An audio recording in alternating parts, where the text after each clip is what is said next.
So the very nature in which our company is set up lends itself to collaboration, right? So even prior to having our interaction and our partnership with Transmerit, we've always had the mindset that we have to be an agile organization, and so wherever we are, we will be able to connect and do business.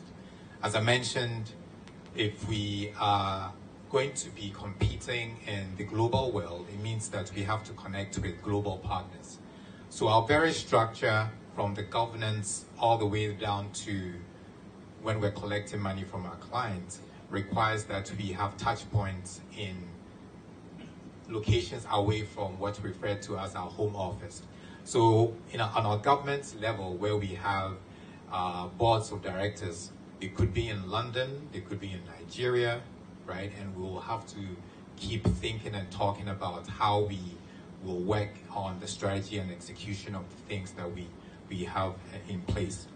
From an operational perspective, we have vendors primarily in North America, Europe, and some parts of Asia, in which we transact, with which we transact and bring our products to the country in Ghana and be able to sell to our client base, mainly in Ghana and in some places in West Africa.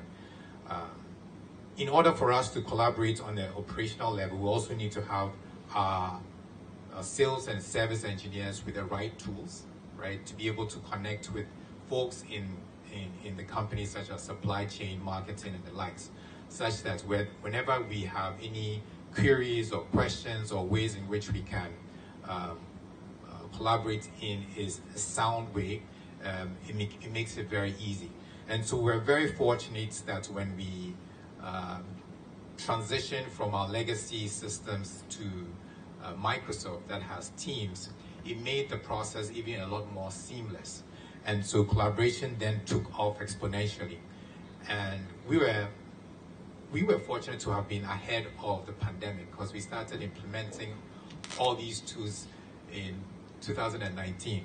And so when we had to start working remote, we had already gotten into the culture of having to use the tools available to us to be able to deploy and work for our clients who are major stakeholders.